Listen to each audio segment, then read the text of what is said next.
And it looks like we're live. We're going to let this stream kind of breathe for a second. Got green check marks across all platforms. So it looks like we're ready to go. Mile high hello, everybody in Broncos country, and welcome into another episode of the Dove Valley Deep Divers live podcast. I'm your host, Lance Sanderson, and joining me, as always, is my good friend and colleague, Erick Trickel. Erick, kind of an interesting week this last week. We had to skip our show on Friday. It's good to be back in our normal time slot, 6 p.m. Mountain Daylight Time. So, Erick, what's going on, man? How was your week this week? It was a pretty good week. Today's a little bit of a rough day just because of everything that happened 3 years ago. Yeah. That I just don't want to get into, but I'm super excited. We're having my daughter's third birthday party on Sunday, and she's going to be turning 3 on Monday, so we're super excited for that. It's just been a long week dealing with a lot of stuff from work and family stuff and everything like that, but yeah, super excited. I'm really excited about this topic. It's a conversation that actually Nick and I have had quite a bit in our private chats and everything, and I'm super excited to get on here and talk about this in front of all of you guys, and of course talking about it with you, Lance. Yeah, we kind of talked about this briefly before we got going live, and I mean, I understand exactly where you're coming from with a lot of the stuff that you were saying, and I understand and I see that stuff going across the NFL, but I'm really kind of interested in learning a lot more about this one. I'm going to let Erick kind of take the reins on this episode today. And of course, what we're going to be talking about today is the 3-3-5 defense and how the Broncos can use that to manipulate and manufacture some pass pressure. They kind of started doing that towards the later end of the season last year. And the way the personnel that the Broncos have, the way it's going to line out, this is probably the best way to go about this. Now, before we get going, guys, just a couple of quick reminders. First things first, make sure you guys are following me and Erick. You can follow on Twitter, follow me at Sanderson MHH, and for Erick at Erick Trickel. Also, make sure you guys are following the show at DVDD_pod. It's the easiest way to get updates on what we're going to be talking about on the show every single week. If you guys are in a position to do so, head on over to huddleuppod.com. Get yourself a hat, get yourself a t-shirt. There's a hoodie, there's a mask, a coffee cup, anything that fits your fancy. It's a little bit of something for everybody. And if you're not able to do so, the 3 easiest things that you can do: subscribe wherever you're watching, YouTube, Twitter, Twitch, Facebook, anything like that. Like, subscribe, whatever that could potentially be. Like every video you guys see, whether it's Erick's content on YouTube, whether it's a podcast episode or anything that Chad is putting out. Like it, and if you love it, share it to everybody out there in Broncos country. Now, Erick, going back to this 3-3-5 defense here, what exactly are you kind of talking about here?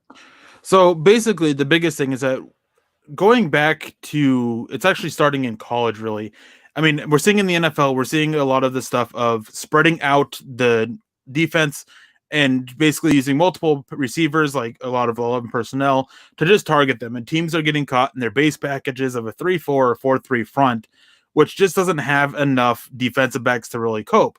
Well, in college football, there's obviously the really prevalent air raid offense that's going around in Iowa State, and their brilliant defensive coaches there and just coaching staff in general there have basically made their 3-3-5 defense the air raid killer. And because the NFL is kind of adapting some of the stuff for offenses, we're starting to see now that teams are bringing that kind of defense into the NFL. A lot of mimicking of the Iowa State. Now, the NFL is very much a copycat league. I mean, way back when the Broncos had that high-powered offense, they lost to a high-powered defense, the Legion of Boom, and so they decided we got to go build a defense. They still kind of kept their offense not as great, but it was still a solid offense. So the 3-3-5 is becoming a lot more relevant in the NFL, a lot more prevalent in the NFL as well, and it's basically there's a lot of reasons for that.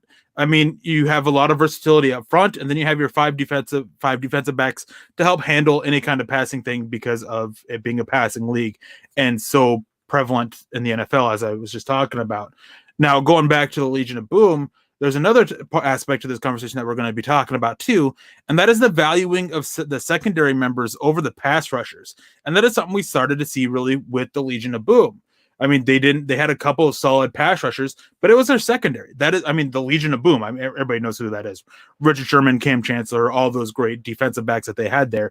That's what made up the Legion of Boom, and they used the good pass rushers to help do that. But to help the pass rushers, they manufactured pressures. They schemed pressures to get after the quarterback to help out the Legion of Boom, and trusted the Legion of Boom to do such a good job. So there's a lot to this conversation that we're going to have.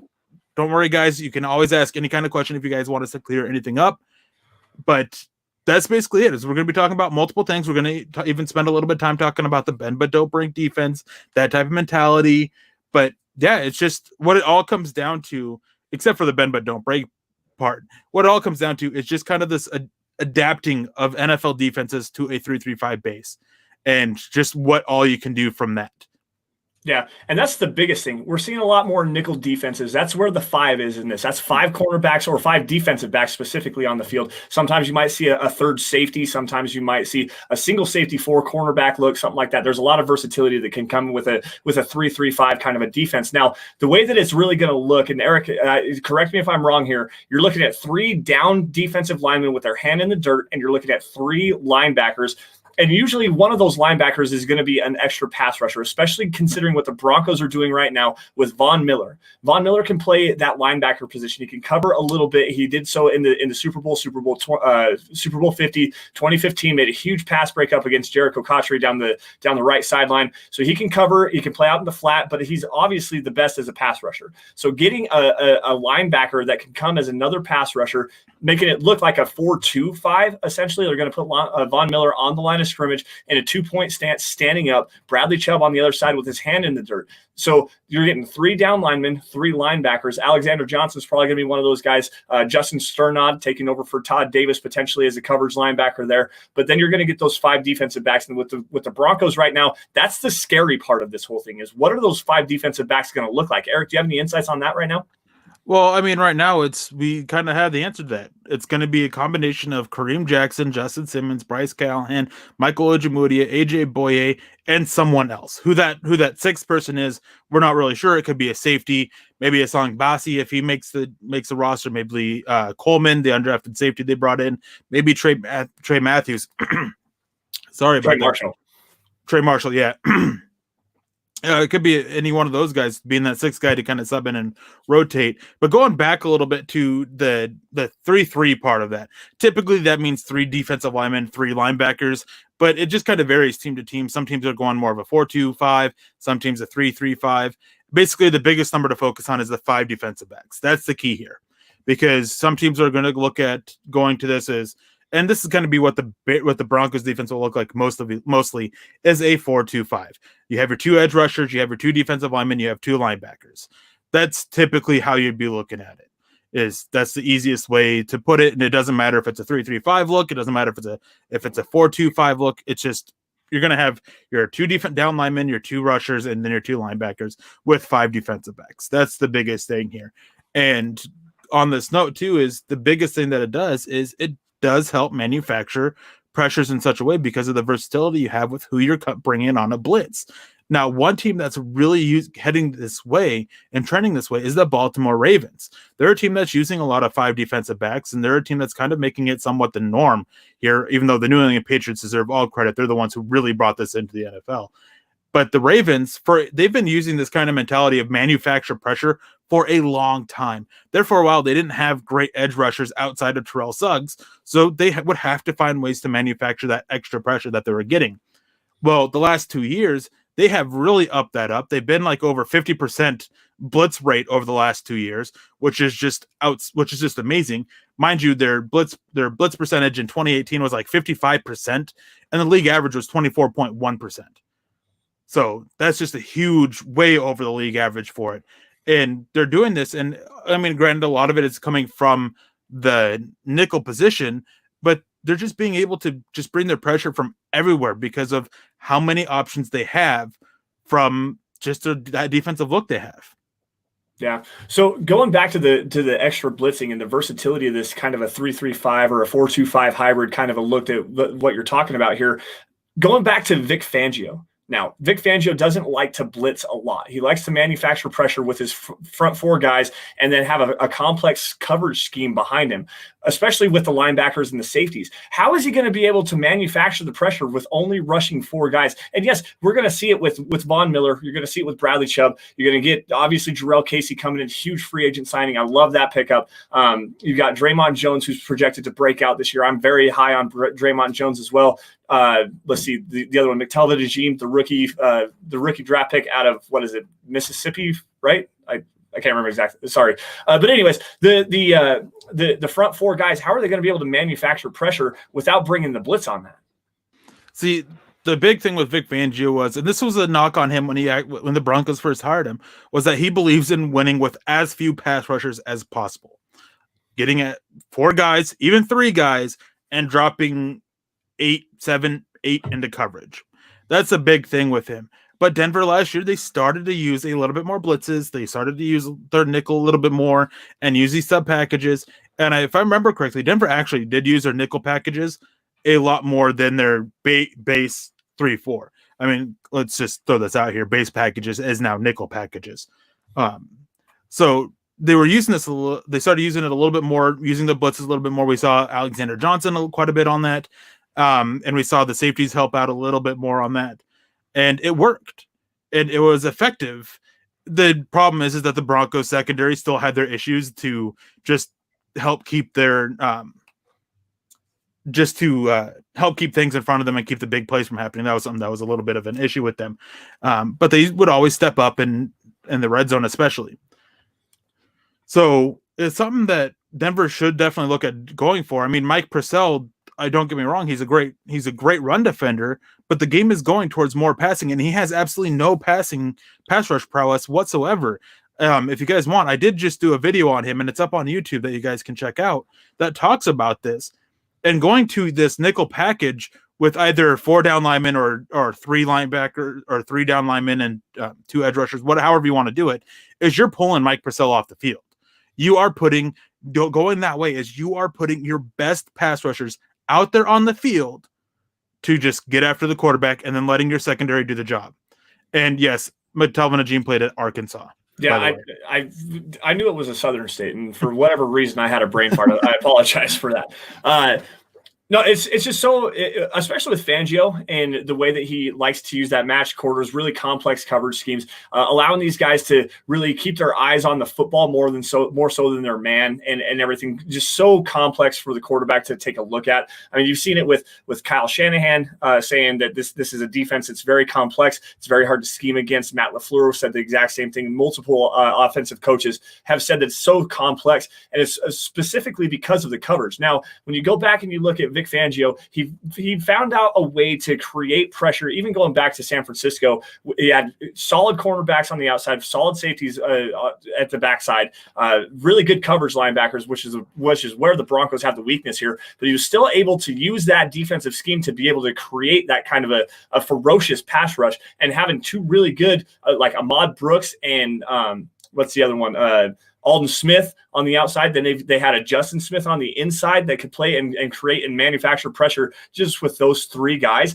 Let that coverage scheme kind of dictate, make the quarterback hold on to the football just a little bit longer. That's where you're going to see that 5 defensive backfield, that 5 secondary players. That's where you're going to see it with Vic Fangio and the manufacturing pressure. Now, let's see here. Let's go to the comment section here just a little bit. Say hello to everybody that's here. I see Kevin Peterson, Vinny J. What's going on? Eclipse in here. I brought up a comment from him. Annie, what's going on? Nice to see you. Love you very much. Appreciate you.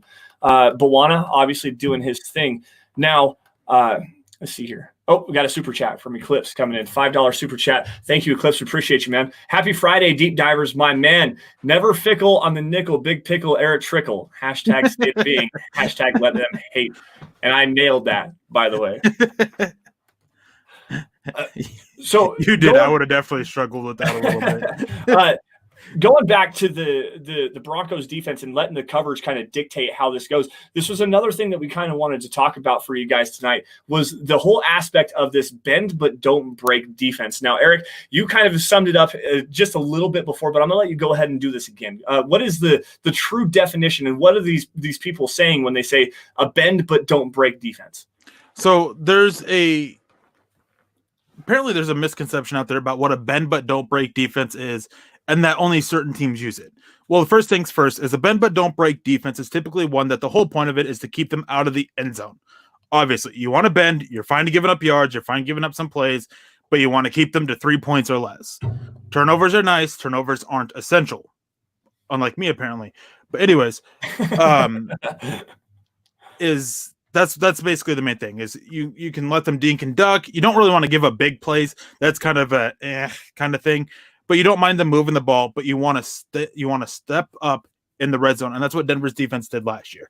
I mean, they were one of the best red zone defenses last year. I like ranking first in multiple categories and ranking 32nd in red zone field goals too, or 30th first or something like that. They're ranking towards the bottom, if not the bottom, for it. So they definitely had that. But here's the other thing with it: every team has this mentality. At some point in the game, every team uses a bend but don't break defense. It could either be for one drive towards the end of the game. It could be one drive towards the end of the first half. Some teams go to it every single drive at a certain point of the field. Some teams will go to it when the opposing offense gets into past the 50-yard line. Other teams past the 35-yard line, and other teams in the red zone. Going back to Wade Phillips, when he was with the Broncos, a lot of people don't realize this, but Denver's defense, almost every single drive that teams got within 35 yards of scoring a touchdown, it was immediately bend but don't break. Is you can give up the underneath stuff, do not give up the touchdown.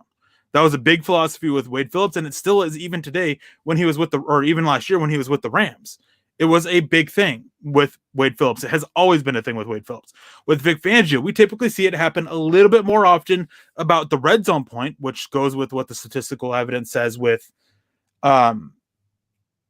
the Broncos last year, is that it was about the 20-yard line, which is typical with him and his defenses, although there were signs of them using it a little bit like later in games. I mean, everybody knows that Chicago game, that final drive of Chicago's, where they absolutely botched that bull crap call on Bradley Chubb, but that's a whole other argument to have. Yeah, so that's the thing, is that it's just every team uses it. A lot of people seem to think that only a few teams do it.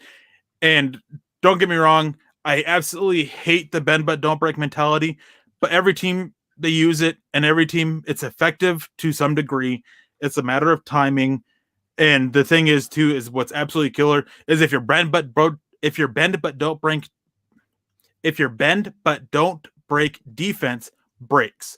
That is absolutely devastating, and we saw that happen quite a few times with Denver last year. But they were an effective bend but don't break defense.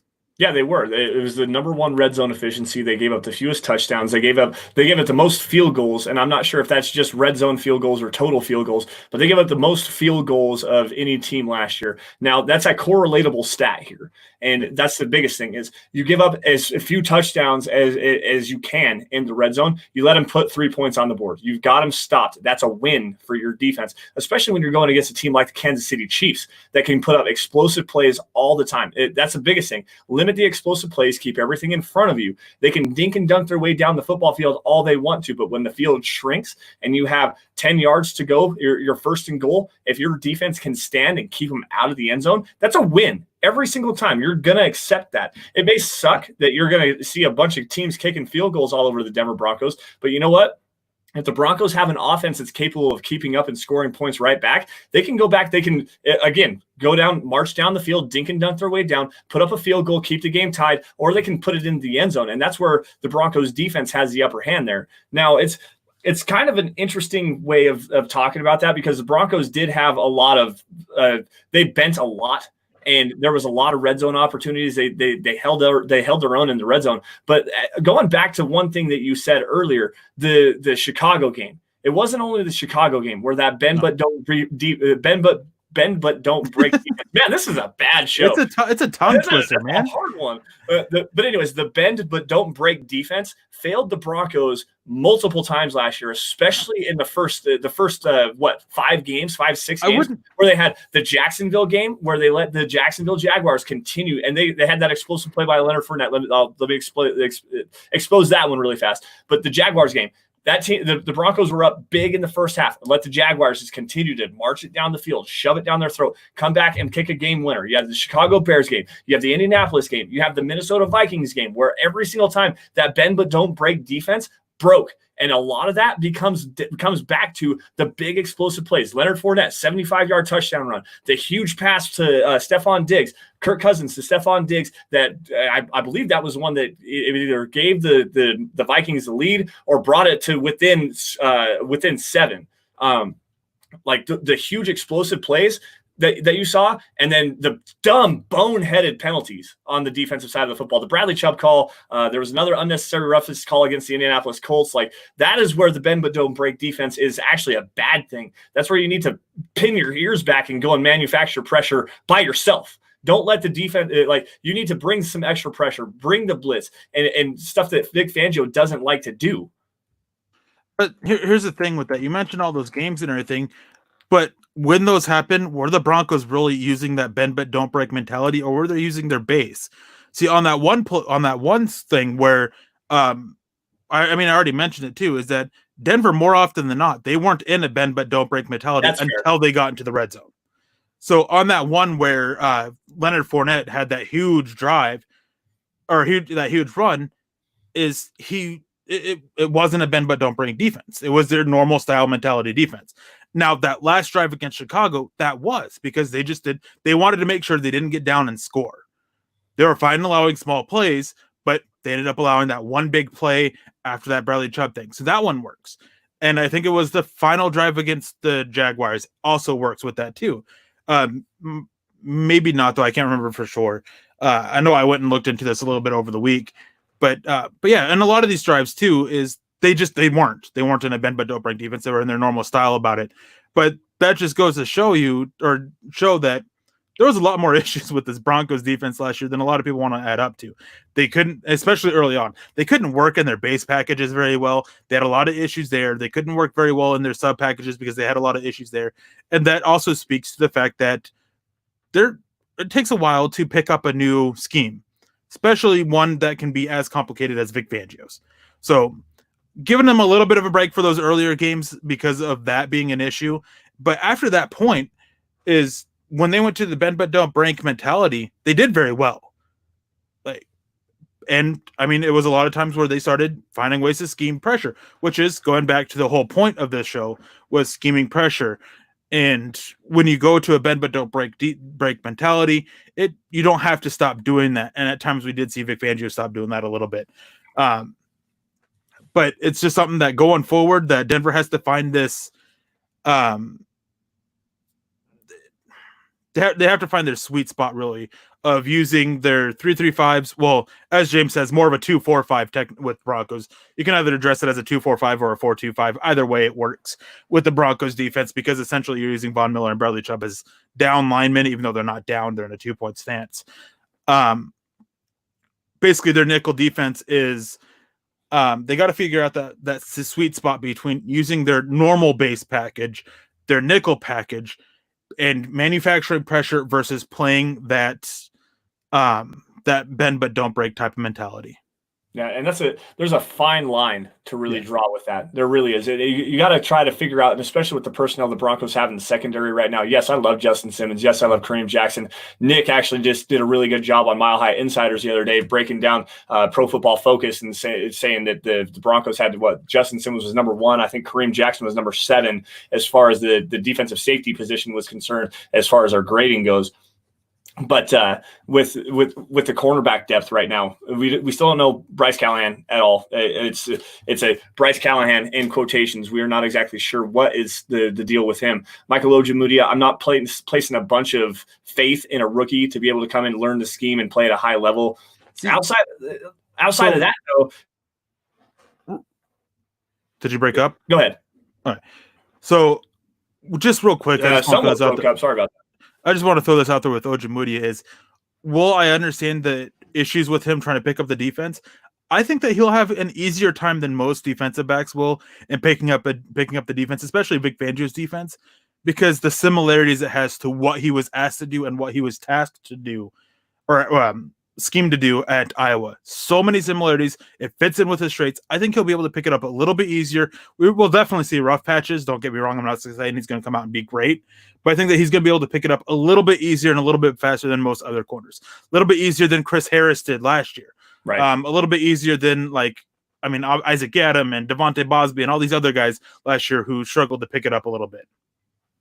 No, that's my thing though. Is you don't know how these fringe kind of guys are going to, Devontae Bosby, Isaac Adam, Devontae Harris as well, Duke Dawson. You don't know how those guys are going to adapt and kind of grow within this system. So usually you see with Vic Fangio, the year 2 jump with Vic Fangio's defenses is always the biggest one, and because it is so complex the first time that people actually get to see it. These players are it's very complex verbiage, very complex scheme design, everything like that. So it takes time. These are professional athletes. It still takes them some time to learn all this kind of stuff. They're human beings too. So we're going to see a jump with year 2. I just don't know if the Broncos actually have the talent that is necessary to be able to run something like that. And that's a hard thing to really kind of project right now. And I'm not exactly, I mean, you got the safeties. The cornerback depth is absolutely atrocious right now. See, I think they're in a better position to try and do this stuff this year than they were last year, personally. Okay. After looking at what they have with having Ojimudi and Boye, I mean, replacing Chris Harris between those two, I'll take these two over Chris Harris. Chris Harris was not good last year. No. By the way. And, but yeah, and then I really want to see, I mean, we always talk about the coaching and how coaching has to adapt and everything, adapt to the players. Well, the players that the Broncos have, it actually suggests adapting more of this nickel in it, and that's what Vic Fangio was starting to do last year. So I hope we continue to see that, and I hope we continue to see him find ways to manufacture pressure, especially with Bradley Chubb coming off an injury, and how poorly Von Miller was last year overall. Yep. I mean, he had some bright moments. He still got a lot of pressures and everything, but we got to get sacks, and we also want to see what they do to help generate turnovers. If you want to beat the Kansas City Chiefs, you got to take the ball away because they're going to score points on you. So we got to see these things from this Broncos defense, and I'm curious to see what happens this year with it. It's basically outside of Drew Lock and seeing what he'd take, the step forward he takes. This defense, seeing what they're able to do, that is the thing I'm most anxious for. Yeah, I'm actually 100% in agreement with you. I'm also just so very curious to see how the he who shall not be named plays. With the upgrades in the interior of the offensive line, Drew Lock playing a full season, that's a big storyline to me. I'm going to pound that drum as much as I can, at least until the end of the year, because at least until I'm proven wrong, because I think there's enough improvement there. The defense, though, going back to the topic of the show, didn't want to make it about that, but the defense, though, I'm intrigued to see how the coverage scheme is actually going to accentuate some of the talent that the Broncos do have. I think that there's definitely question marks. There's definitely question marks. There's questions that need to be answered, and I'm scared for it, but also at the same time, I'm very intrigued. Now, hold on real quick. There's one last thing I want to say too, as we're talking about this, that because this really pertains to the Broncos. We're seeing NFL teams prioritize and value their defensive backs a lot more. New England being one of them, and a few other teams. Yep. With Von Miller coming up with his contract and Bradley Chubb not long after, I'm really curious to see how if the Broncos start to make that switch a little bit to valuing their secondary over their pass rush. Because what it's been for the last few years is that you need a good interior pass rusher and two great exterior pass rushers and one really good depth with a solid secondary. But we're seeing these teams make this adjustment to where you kind of need one good, great outside rusher, one good or great interior rusher, one solid guy outside of them, and then a strong secondary. So it's going to be very interesting to see with the Broncos and the situation that with how they've built their defense so far, what kind of changes are going to come over the next few years when contracts start coming up and all this stuff like that. And going to that point too is I've spoken to quite a few people about this, and they're finding it easier to find, not great, by the way, just quality pass rushers who can help come in and contribute than they are finding quality secondary members.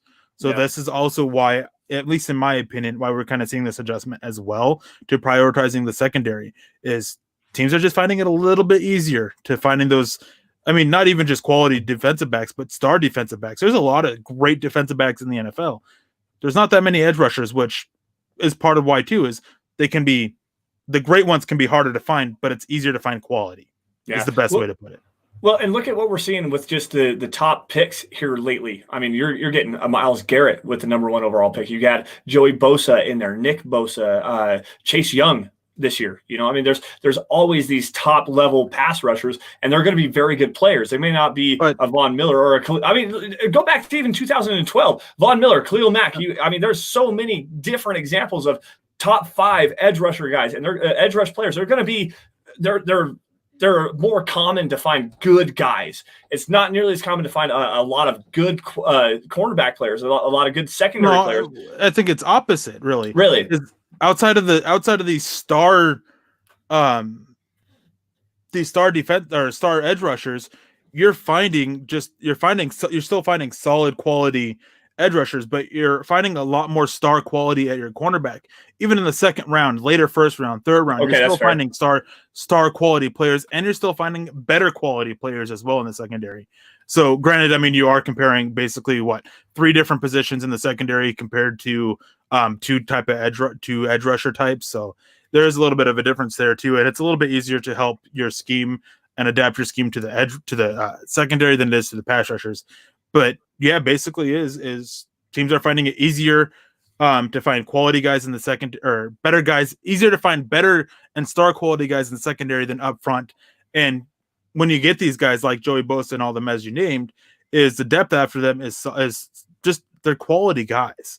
Right. So teams are just finding ways to, I mean, this goes back to manufacturing rushers, they're just finding guys who can go out there, be solid for them, and then just using their scheme and whatever else to just help manufacture pressure and help out those pass rushers. Yeah, I think we're saying the same thing. It's the same. Just different ways. Exactly. So, but anyways, guys, we're at 30 minutes right now. Let's flip this conversation over. Get your questions in here. Yeah, I wanted to rapid fire a couple questions, couple comments here real quick. Robert Caslow, super question: is the Fangio defense a 3-3-5? When you're looking at it in its base form, it's actually really a 4-3 under. Really, that's what Wade Phillips run. It's often called a 3-4. Just easier to classify as a 3-4.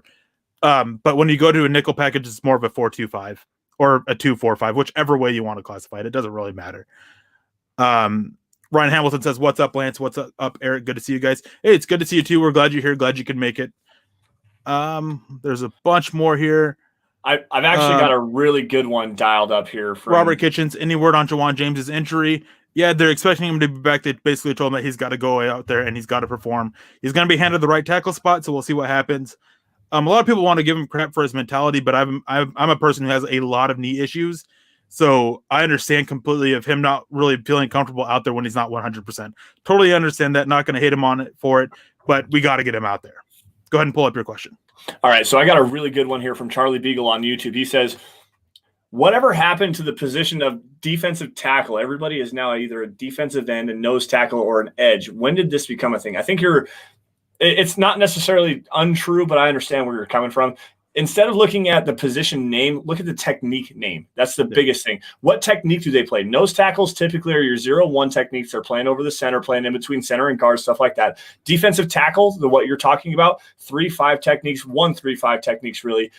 Really interior kind of players playing over the guard, playing between guard and center, over the top of the guard, between guard and tackle. And then you have defensive ends that play between guard and tackle, face up and against the tackle, and then out the outside shade. There's 0, 1, 3, 5, 6, 7, 9, or 0, 1, 3. Yeah. You have 0-1, you have your 4 technique, your 4-eye technique, your 5 technique, your 3 technique, your 3-eye technique, your 6 technique, your 7 technique, your 9 technique, and then your and then a bunch of that it is.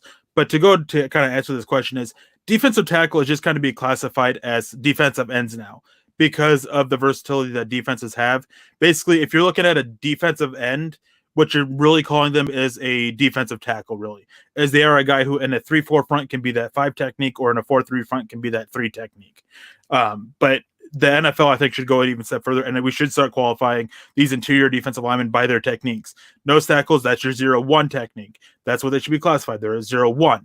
Your defensive linemen, they should be your 3-4-eye, 4, 5, 6, 7, whatever. And then your edge rushers, which are your guys who can be in a 3-point stance out of your 7 or 9 technique, or in your 2-point stance in a 7 or 9 technique. Techniques make it a lot much more easier than classifying them by defensive tackle, defensive end, edge, nose tackle, blah, blah, blah, blah, blah. No, I totally agree with that. It'd be a lot easier to answer this question, especially the way that Eric just did it, if we could show it to you.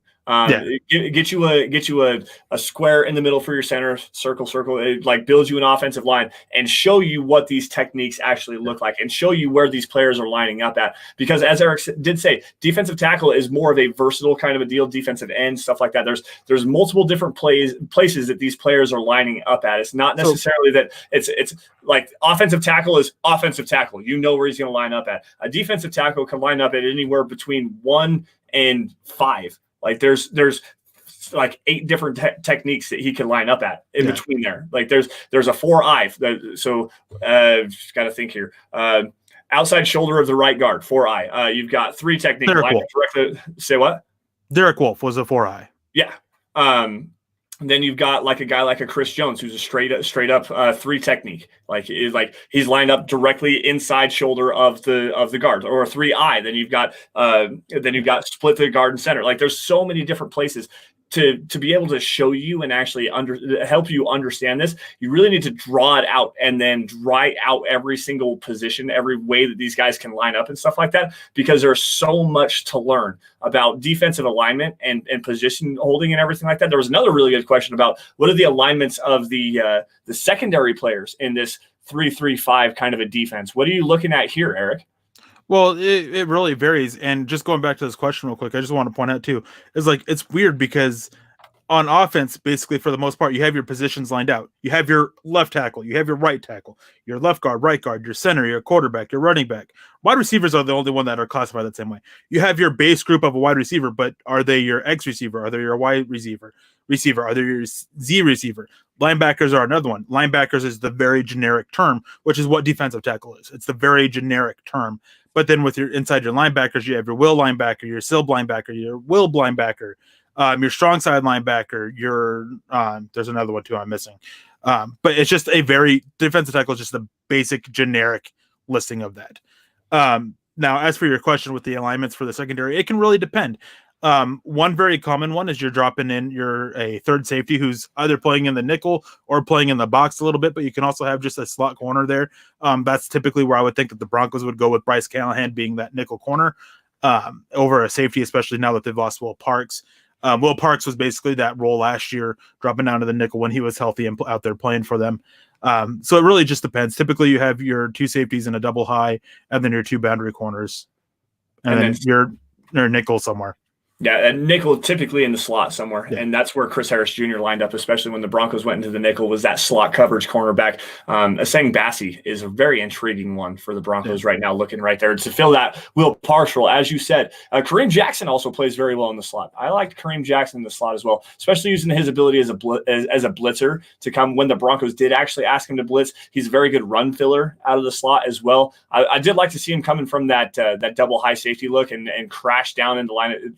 Crash down towards the line of scrimmage as a run fill safety, but at the same time, that's such a versatile chess piece. Your nickel defensive back should be able to play a lot of that. It's your you should be able to play that safety position, be able to play in the slot. Honestly, you should be able to line up on the outside as well, because you never know. You might get a motion across, a rocket motion where the outside cornerback, if they're in man, they're moving across the formation. Now you've got a slot guy playing the boundary. He's the only guy on the outside. He has to play that boundary. So you have to have a nickel defensive back has to be able to do all of that stuff. So yeah.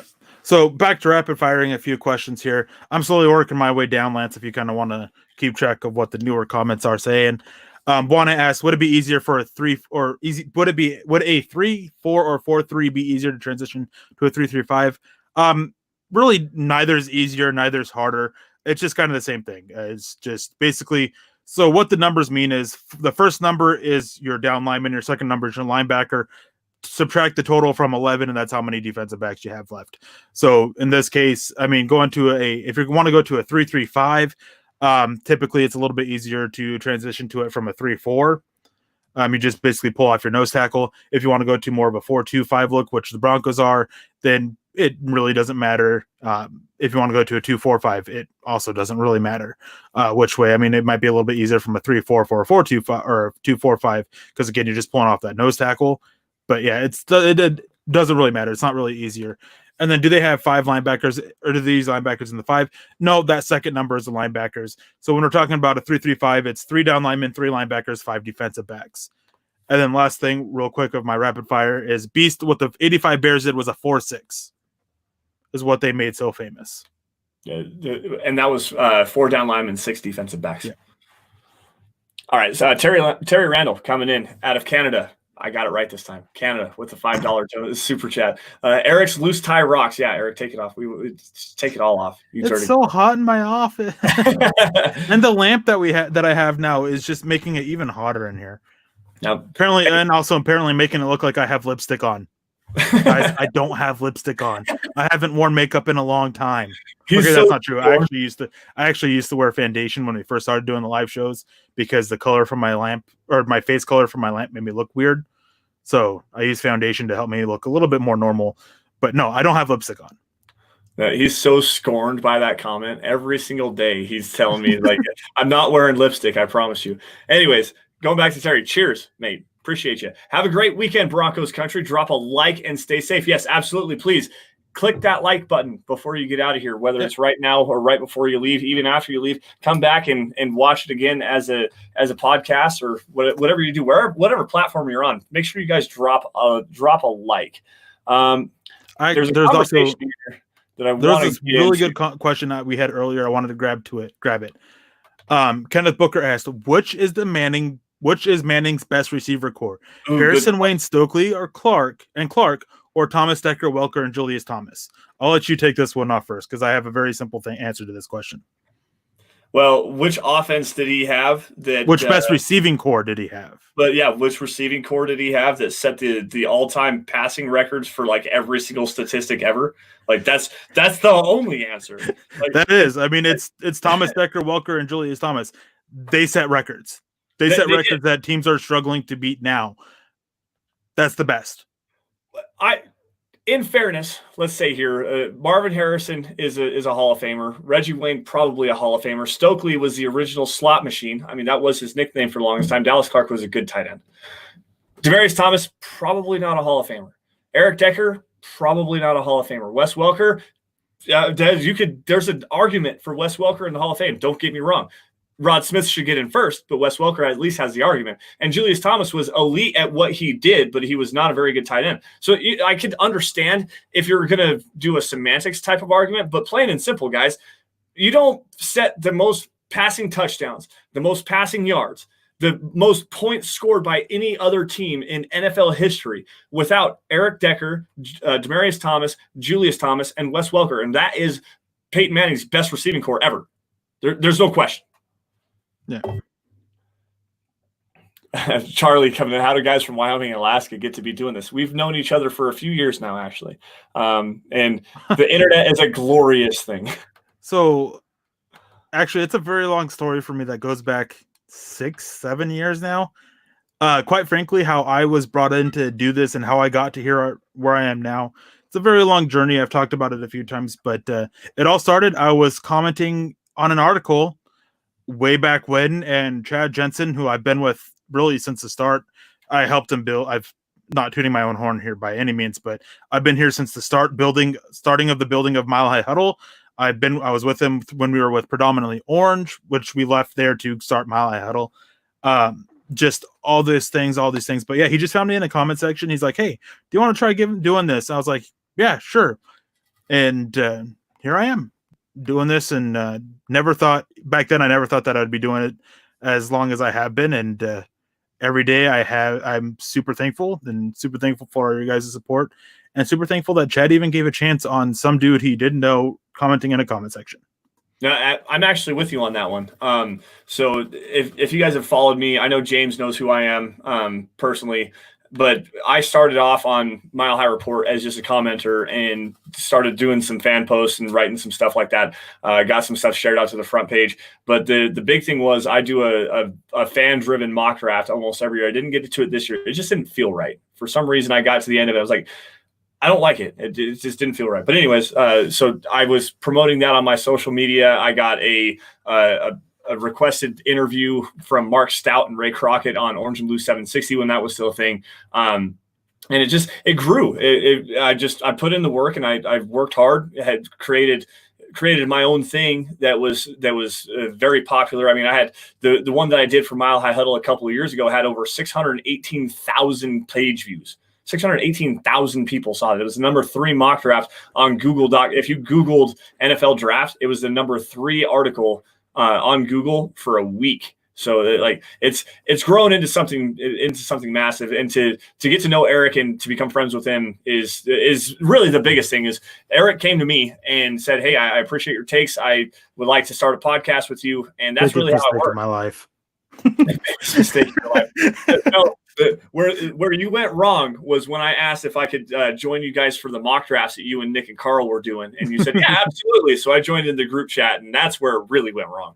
But no, that's kind of how you get into something like this. But and what Lance doesn't say is that before we brought him on, my opinion was asked about it. Just so you know. So Lance may not realize this, but I've been backing him ever since he started with us.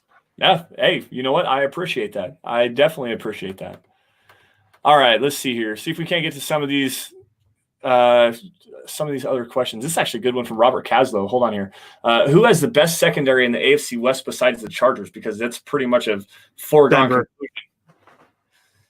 I don't know, dude. Tyrann Mathieu, the Chiefs brought everybody back. That Chiefs secondary, when they did go to the 3-3-5, like we were talking about, you and I mentioned this earlier. They didn't bring everybody back. They lost a couple people in that secondary. In that secondary, they still had struggles, and their depth there is still atrocious. Yeah, that's you're not wrong. I take Denver's over theirs. Tyrann Mathieu. Well, Justin Simmons canceled that one out. Tyrann Mathieu was playing such good football. And who knows if Bashaud Breeland's going to play too with everything that's going on with him. Yeah, that's true. I forgot about that. Okay. I'll say this. It's definitely not Oakland or Las Vegas. Sorry. Wherever the hell. Whatever they want to be next week. Yeah, okay. I don't care. To hell with the Raiders. That's why I'll forgive Shelby Harris for knocking down that ball in week 17 against the Raiders. The only reason why is because I quadruple effing hate the Raiders, and they can lose every game for here on to eternity, and it still would not be enough. So we just got the most important question ever, and it's from James Campbell. How are we going to convince Nick Kendall to watch Futurama? I don't know. I have been trying for years. There is something with him that he just refuses to watch Futurama. And I don't get it because I know with how he likes Rick and Morty and some of these other shows that we've talked about, he would love Futurama. He would too. I've been trying to get him to watch it. The scientific aspect of it and the scientific aspect to Nick's brain would just click so well. And I have no doubt that it would become one of his favorite shows if he would just take the time to watch it. So Nick, if you're out there, watch Futurama, man. It's awesome. It's absolutely awesome. Bender is so hilarious. I love that. Bender is the best. Bender is awesome. Bender is what Morty wants to be. Well, more so Rick. Yeah, excuse me.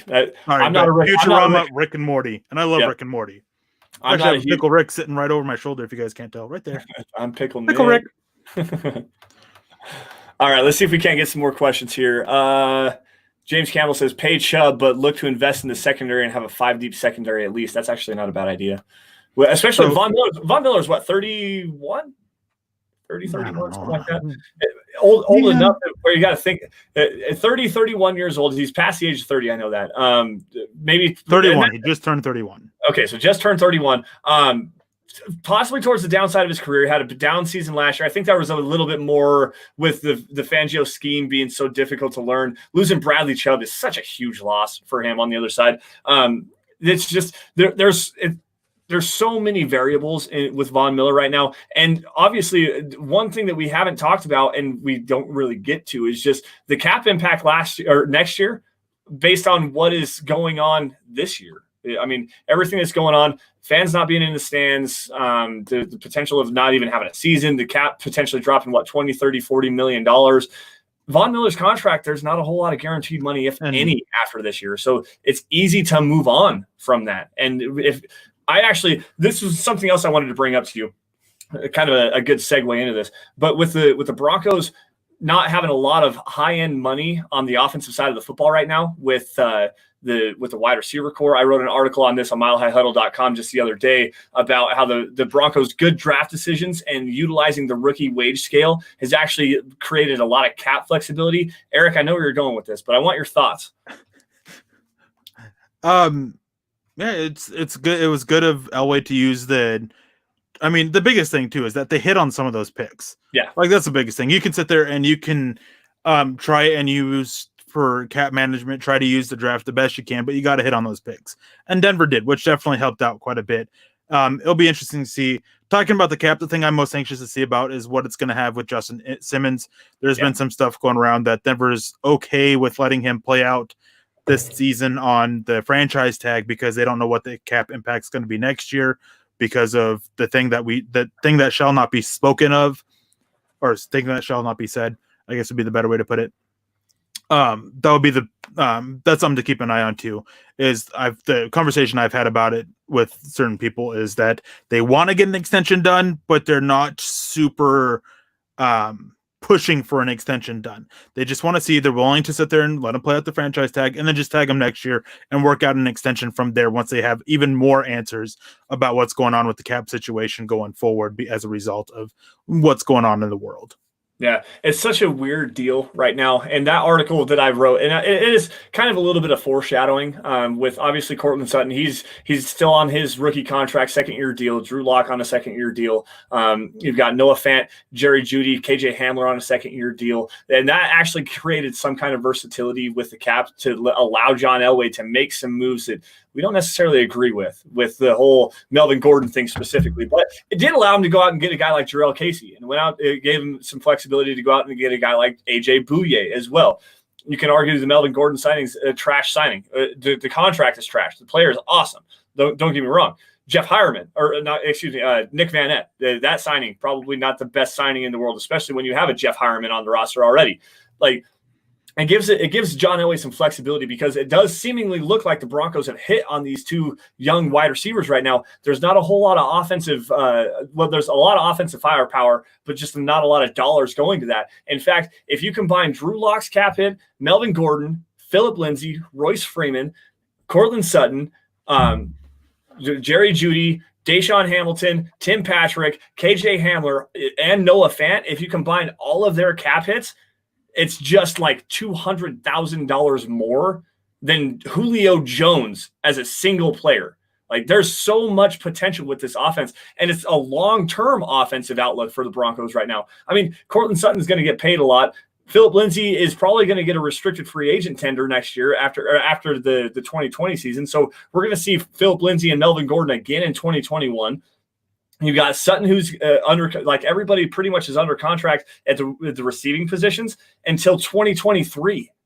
Like, there's a long time for this offense to really build and grow. And that's partially because Elway has hit on some of these draft picks, and it's really made it like flexible enough for him to be able to go and get a guy like AJ Bouye and Jarrell Casey. So just a very fun kind of an article to dive into, really. Go check it out, milehighhuddle.com. So we got a $2.99 donation from David Kilgore asking if Denver trades for the Jaguars pass rusher. Basically, no. With Bradley Chubb, with Von Miller, with what it would cost to not just get him, but also pay him, it just doesn't make any sense for him. He's an edge rusher just as they are. Just no point to it. If Denver maybe if Denver was throwing them Von Miller in exchange for it, maybe, but even then, it just doesn't make much sense for Denver to do. Yeah, no, I agree with that. I personally seeing Yannick Ngakoue going to the Cleveland Browns. I think that there's a fit there. There's a want there. He wants out of Jacksonville. They need it. They have a need there, especially with the Myles Garrett situation, not knowing exactly what that's going to look like right now. But they have a need for another pass rusher, and I think they have some cap space to work with too, so they could give him a long-term extension, which is what he's really wanting. He wants out of Jacksonville. He wants money. Real quick, going back to that Manning talk, Kevin Peterson made some comments here. And Kevin, that 2013 defense for the Broncos, when they set all those records on offense, was terrible. It was a bottom 3 unit in the NFL in a lot of statistical categories and just struggled consistently. That was the year that Von Miller was suspended, then got hurt. Derek Wolfe had all of his health issues. The secondary was absolutely atrocious with Champ Bailey dealing with all of his injuries. I mean, that defense rivaled some of the defenses that the Colts put out there, yet the Broncos offense still set records. Now, Harrison Wayne, are they head and shoulders above Thomas and Decker? Sure. I'll make no arguments about there. But Wes Welker and Julius Thomas are head and shoulders above Brandon Stokely and Dallas Clark, at least with what they were doing. Dallas Clark was a much better blocker, don't get me wrong there. And one other comment, too, is like they also had Adam Gase, which, he helped.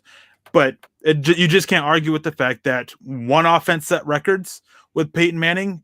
A few years after the injury that Peyton Manning went through, they set records that teams are struggling to beat now. Whereas with the Colts, they had a great offense, don't get me wrong, but they weren't record setting quite to that level. So I mean, you can make the argument both ways. Don't get me wrong, but I'm going to go with the team that set all those records. Yeah, I mean, it was multiple records there. That first game against the Baltimore Ravens, like how many? What the records that they set there? 7 touchdowns. Like, it wasn't just like 1 or 2 records. It was multiple records that just showed to how much firepower that offense had as a whole. I think the only passing record really that they didn't set that year was most passing yards in a game. But they didn't need to. They were so explosive. They were putting so many points on the board at will. They didn't need to like passing yards in a game. They were still averaging like 350 yards a game, regardless.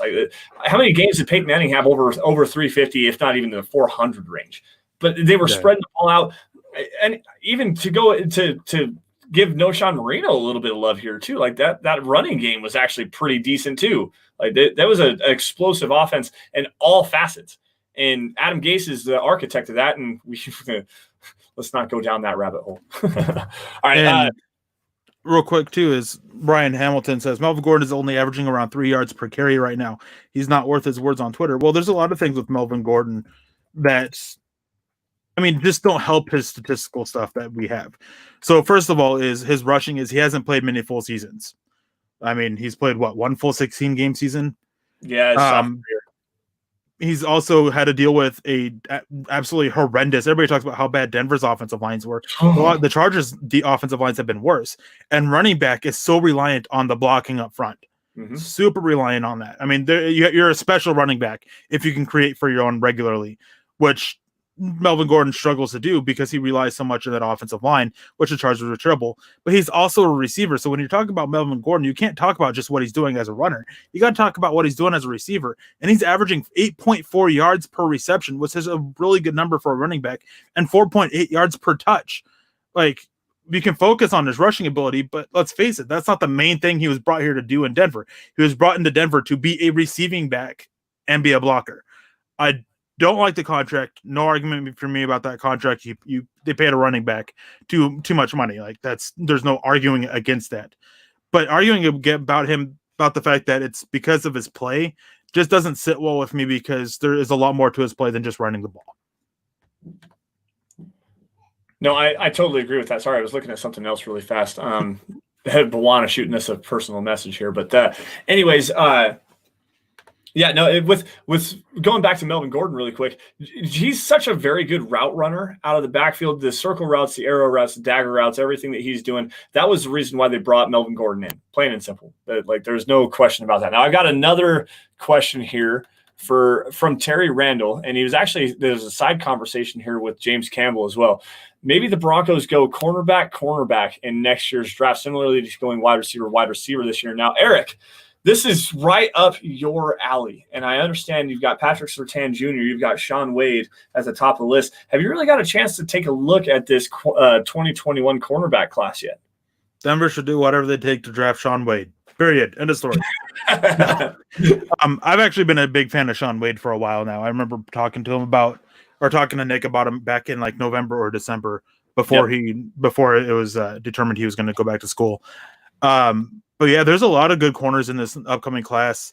A lot of them that I've still just only done preliminary work on. I know that was it Virginia? I think it is either Virginia or Virginia Tech. They have 2 pretty solid corners. Alabama's got Patrick Surtain, who's a really good corner. I know there's a good guy for LSU too.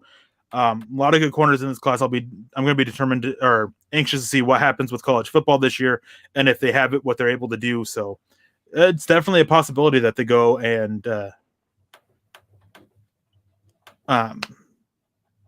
go back-to-back corners like they did wide receivers. Yeah, I wouldn't hate them if they did it. I've made it pretty well publicly known that I'm very sketchy on this cornerback depth.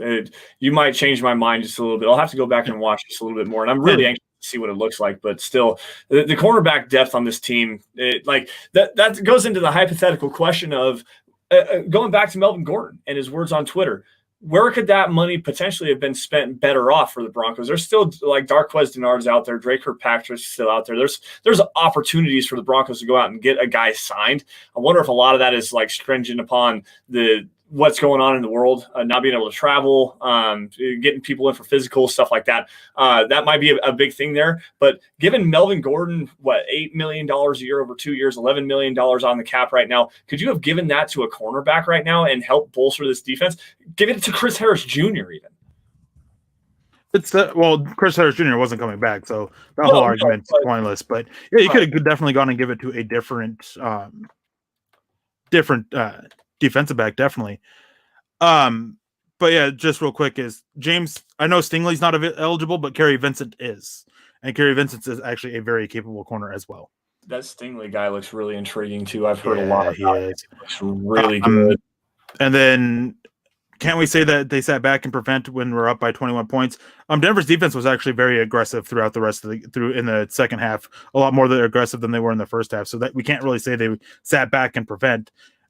Giving them garbage yardage. They really didn't. They gave up a lot of big plays. Stats are deceiving at times. Jameis Winston threw for 5,000 yards. Yeah, stats can be deceiving, which is why you got to look at everything. Denver's offense also didn't turn over the ball quite a bit.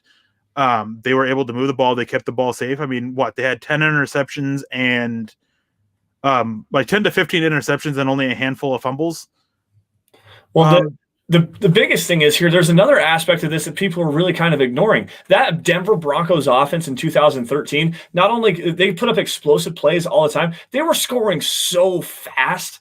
Watch the Dallas Cowboys game. They put up 51 points, man. Like they were scoring as fast as they could move down the field and putting the defense back on the field in less than 3 minutes. Like seriously, there were so many times where the Broncos offense would score a touchdown just that fast, instantaneously. They're marching right up and down the field, and they're putting the ball in the end zone and putting the defense back on the field. There's something to be said about that. Look at Kansas City's defense. How good was that offense last year? They put up a whole pile of points, and Kansas City's defense gave up a massive amount of yards. They held tough when it mattered. They were a bend but don't break defense, but they gave up a lot of yards because, I mean, Tyreek, they go on so let's say the Broncos, just hypothetically speaking, go on a 15-play drive and they punch it into the end zone. The defense has been out there the entire time. Patrick Mahomes comes out and hits Tyreek Hill for a 75-yard touchdown on the first play.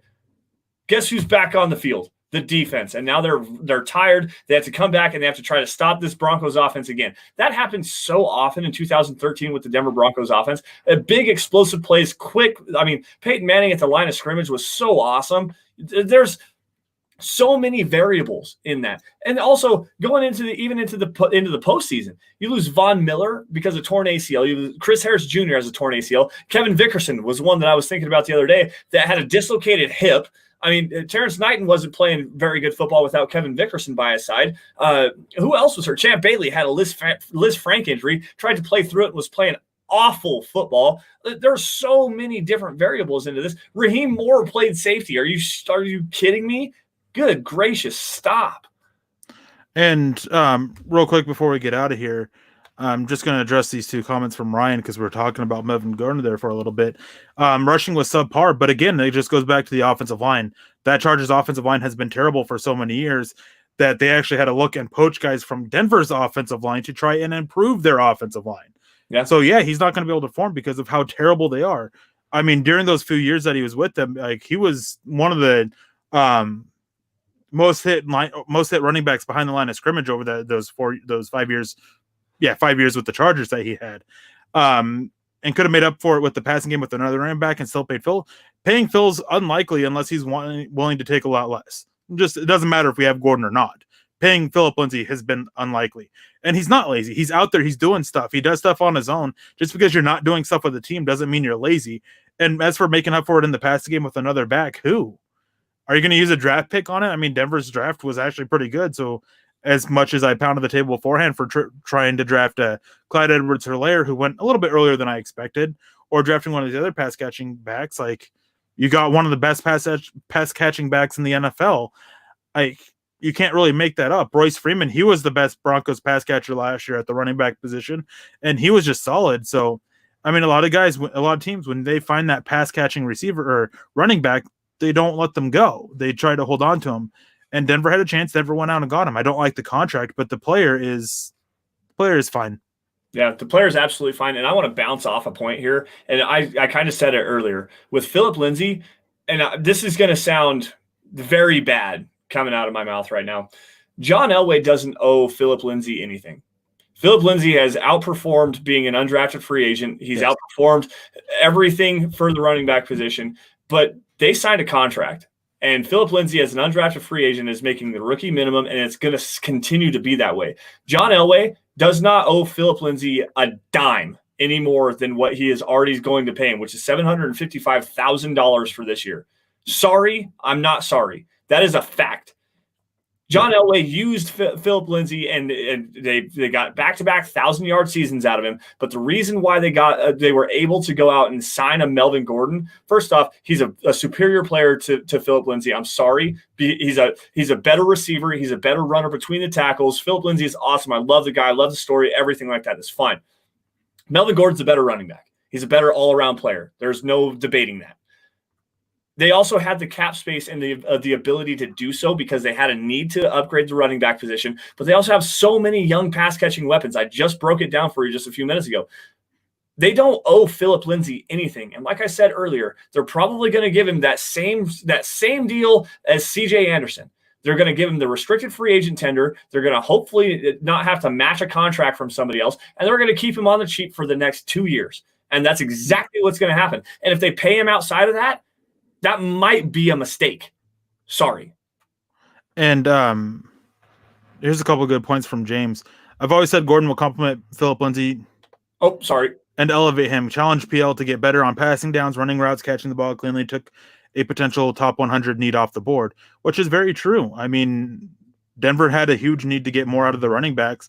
Philip Lindsay, as James also mentions in another comment, is a one-dimensional back. He's a good runner. He's not a great runner by any means, but he's a very good runner, and he doesn't offer any pass blocking ability. He doesn't offer any receiving ability out of the backfield, really. I mean, I'll be kind of curious to see how much his hands improve, I got a lot of heat last year because I said his hands weren't that great. He had multiple drops, and he was dealing with an wrist injury, so I'll be curious to see how much that impacted it. But he's got a lot of growing to do. If he improves as a pass catcher, Austin Eckler money would be a very fair deal for him. Yeah, but I'm not going more than that, just because we don't know how long that will continue. And also another factor too is he came into the NFL with a lot of touches already. So how much longer does he have left at that level? It's been proven time and time again, with very few exceptions, that having a lot of touches in college leads to shorter NFL careers because you're just so worn down. So it's one thing I'm anxious to see. It's nothing against Philip Lindsay. I absolutely love him. I love what he's doing. But yeah, I mean, there's definitely concerns about it. And you have to look at what the Broncos as a whole, if you're a fan of them, you can't be a fan of a player. And I love the Broncos, and I mean, I love Philip Lindsay and what he's done, but the Broncos come first for me. Yeah, no, absolutely. I think that's probably a pretty good place to wrap this up for today. Guys, thank you all once again for joining the Dove Valley Deep Divers podcast. You guys can follow me. Well, first off, follow the show so I can get the banner right. Follow the show at DVDD_pod. Is the easiest way to keep your fingers on the pulse of what we're doing, what we're going to be talking about for this week's episode. Also, follow me at Sanderson MHH and for Erick at Erick Trickel. If you guys get a chance while you're at that, follow at Mile High Huddle for instant news and updates and analysis on your Denver Broncos. We do breaking news analysis, opinion articles, film breakdowns, stuff like that. Every single day, a lot of great content, not only from Erick, myself, a little bit more often here lately. Nick, Carl, Chad, everybody. Keith Cummins coming in from Scotland. You've got Luke as well. Everybody's putting all their written content up there. Also at Mile High Huddle on Twitter, you get the updates on what's going on with the at Huddle Up Pod. Make sure you're following that. That's the mother account for the podcast network. Easiest way to make sure you're keeping in touch with all of the Mile High Huddle podcasts.